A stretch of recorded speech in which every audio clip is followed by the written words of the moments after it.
c'est l'éclair du 28. Donc je vais vous proposer un top 5 des animaux les plus achetés en France. Donc ce top c'est avec mes choix à moi. Donc me critiquez pas comme quoi c'est pas le bon top. Enfin voilà, vous m'avez compris. Donc on va directement passer à la première place. Alors à première place on retrouve le chien. Le chien qui a un animal de compagnie très sympa. Euh, il mange, il boit et il dort bien sûr aussi. Si un autre chien avec, bah il joue, et tout ça, ils vont connaître à s'apprendre et à apprendre tous les deux, enfin voilà. N'hésitez pas aussi à apprendre des, des mots aux chiens, parce que normalement, les chiens adultes, non, les chiens bébés et adultes, non.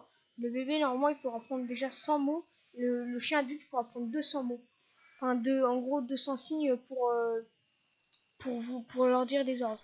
Donc on va il est très sympa quand même comme animaux, comme animaux de compagnie pour jouer avec lui quand vous ennuyez et tout ça. Donc voilà. On va tout de suite passer à la deuxième place. À, hey, à la deuxième place, on retrouve le chat, la chatte, le chat, voilà. Cet animal boit, mange, dort, voilà. Il faut savoir avec le chat, c'est qu'en fait, il dort plus que ce qu'il ne vit. Okay.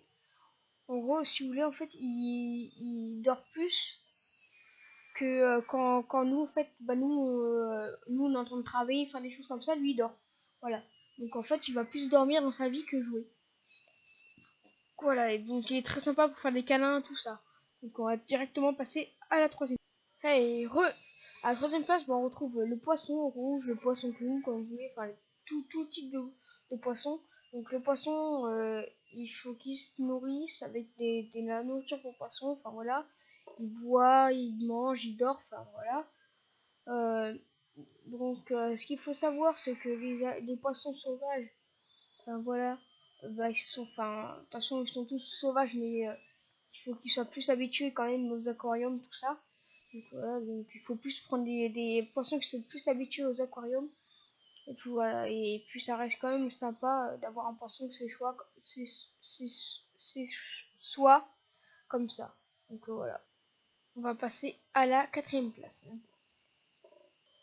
Et à la quatrième place, on retrouve le lapin. Donc le lapin qui est un animal de compagnie un peu peureux quand même. Donc il faut l'enfermer dans une cage quand même parce que sinon il va courir partout, on ne pouvait pas lui donner à manger ni rien, ni lui donner à boire et tout ça. Donc pour donner à manger, pour manger, il faut prendre des carottes, de la salade, enfin tout ce qui est végétaux et pas de la viande parce que ça il n'aime pas. Donc voilà, et à boire, il dort et tout ça. Donc il faut pas le mettre à côté d'un chat parce que sinon le chat, hein, il va essayer de le manger. Donc on va directement passer à la cinquième place. À la cinquième place, on retrouve le hamster. Le hamster qui est un animal de compagnie très sympa. Il mange, il dort, il boit, enfin voilà, tout ce qu'il y a de normal pour un animal. Donc suivant le lieu où il va plus apprécier ou moins apprécier, suivant où vous êtes. Donc voilà, plus en campagne, ça serait mieux. En ville, enfin voilà, quand il a une bonne cage ou tout comme ça, oui, il va bien aimer aussi. Donc ce qu'il faut savoir, c'est que suivant où vous le mettez, suivant, il va aimer ou pas. Donc voilà. Voilà. Donc c'est tout pour cette cinquième place. Donc voilà les amis, donc j'espère que cette vidéo vous aura plu. Et puis moi, moi je vous dis à la prochaine vidéo. Ciao.